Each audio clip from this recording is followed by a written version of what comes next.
마가복음 15장 33절로 47절 함께 살펴보겠습니다. 먼저 33절입니다. 제6시가 되매 온 땅에 어둠이 임하여 제9시까지 계속하더니 예수님이 십자가에 달리신 후에 온 땅에 어둠이 임했습니다. 그 시간은 우리 시간으로 낮 12시부터 3시까지입니다. 가장 밝은 시간에 어둠이 임한 것이지요. 그러므로 이것은 우연히 일어난 자연현상이 아니라 하나님이 직접 개입하신 의도적인 현상으로 구약에서 예견한 하나님의 심판을 상징합니다. 34절로 36절입니다. 제9시에 예수께서 크게 소리 지르시되 엘리 엘리 라마 사박다니 하시니 이를 번역하면 나의 하나님 어찌하여 나를 버리셨나이까 하는 뜻이라. 곁에 섰던 자 중 어떤 이들이 듣고 이르되 보라 엘리야를 부른다 하고 한 사람이 달려가서 해면에 신 포도주를 적시어 갈대에 꿰어 마시게 하고 이르되 가만두라 엘리야가 와서 그를 내려주나 보자 하더라. 예수님은 세상의 죄를 담당하시면서 죽어가고 계십니다. 십자가의 고통이 얼마나 클까요? 감히 상상할 수도 없을 것입니다.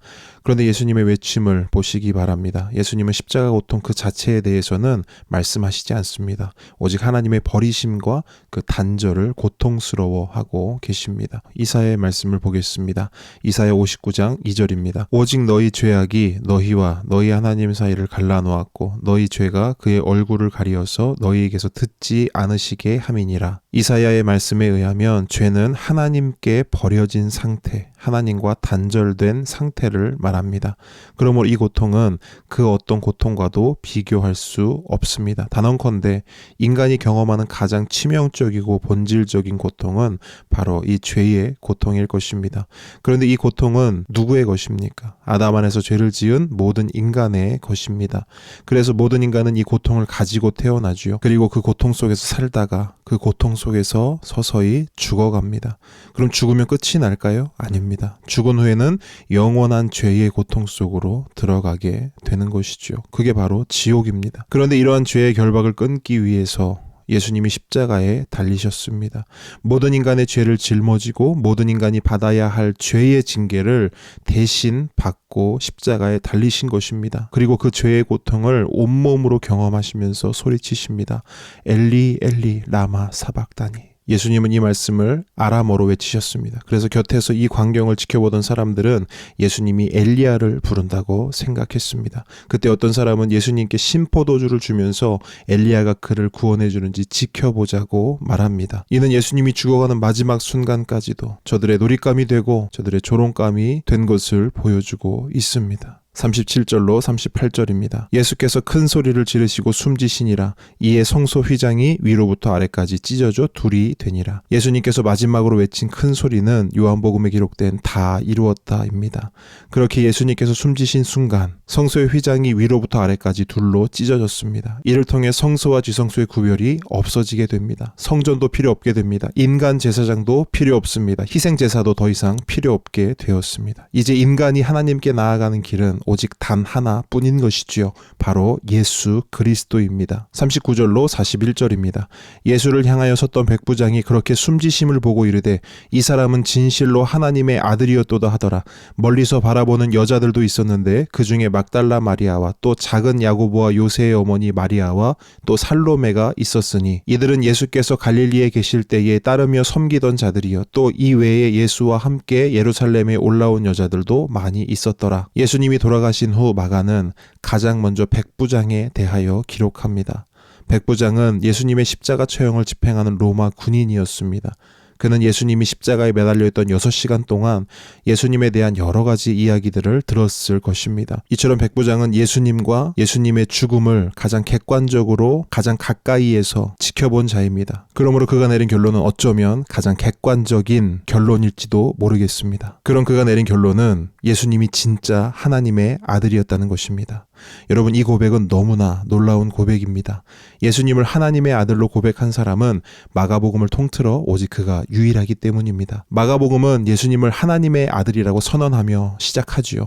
또한 예수님이 세례를 받으실 때 변화산에서 변화되셨을 때에도 예수님이 하나님의 아들이심이 계속해서 선포됩니다. 그렇다면 예수님이 하나님의 아들 되심은 유대인들 가운데 특히 그의 제자들 가운데 고백되었어야 함이 합당합니다. 하지만 아이러니하게도 예수님이 하나님의 아들 되심은 유대인도 아닌 이방인의 입을 통해 심지어 예수님을 직접 죽인 백부장의 입을 통해 고백됩니다. 또한 마가는 예수님이 죽으실 때 끝까지 그 현장에 있던 자들을 기록합니다. 그들은 갈릴리로부터 예수님과 함께 했던, 그리고 모든 스포트라이트를 받던 남자 제자들이 아니었습니다. 오히려 보이지 않는 곳에서 묵묵히 예수님을 섬기던, 그럼에도 불구하고 당시 시대적 흐름상 아무도 알아주지 않고 늘 소외되었던 여인들만이 예수님의 곁을 지키고 있었다고 마가는 말합니다. 여러분, 마가의 이러한 기록은 다분히 의도적입니다. 그리고 이 기록을 통해 마가는 우리에게 질문을 던집니다. 누가 진짜 제자인가? 여러분, 누가 진짜 제자일까요? 많은 일을 하는 자가 진짜 제자일까요? 그렇지 않습니다. 묵묵히 자신의 자리를 지키며 끝까지 예수님을 따르던 자, 바로 그가 진짜 제자인 것입니다. 42절로 47절입니다. 이날은 준비일 곧 안식일 전날이므로 저물었을 때에 아리마대 사람 요셉이 와서 당돌이 빌라도에게 들어가 예수의 시체를 달라 하니, 이 사람은 존경받는 공회원이요 하나님의 나라를 기다리는 자라.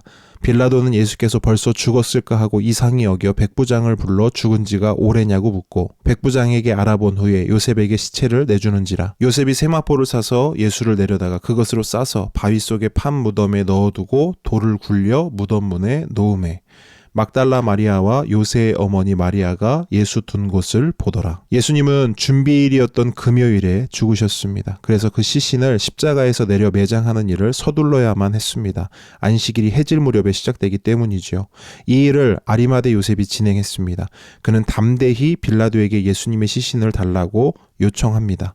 이 일에 담대함이 필요한 이유는 두 가지입니다.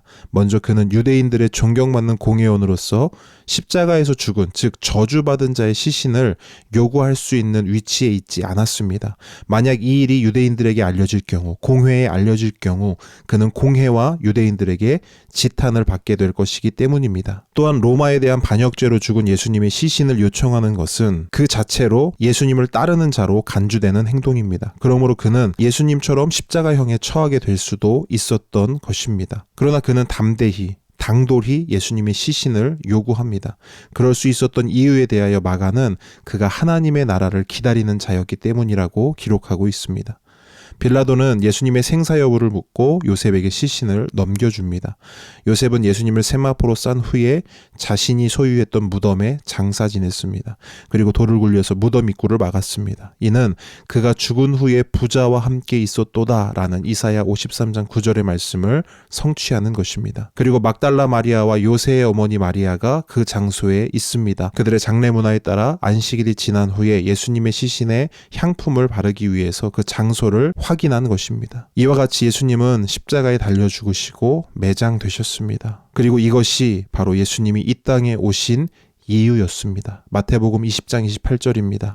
인자가 온 것은 섬김을 받으려 함이 아니라 도리어 섬기려 하고 자기 목숨을 많은 사람의 대속물로 주려 함이니라. 예수님은 저와 여러분을 섬기러 오신 분입니다. 저와 여러분을 대속하시기 위하여 오신 분입니다. 여러분, 성경은 단 하나를 말하고 있습니다. 그 예수님을 바라보라고 말합니다. 그 예수님을 소망하라고 말합니다. 그 예수님만 믿으라고 말합니다. 저와 여러분을 섬기러 오신 예수님을 바라봅시다. 저와 여러분을 대속하기 위해 이 땅에 오신 그 예수님만 소망하고 믿는 저와 여러분 되기를 주님의 이름으로 축복합니다.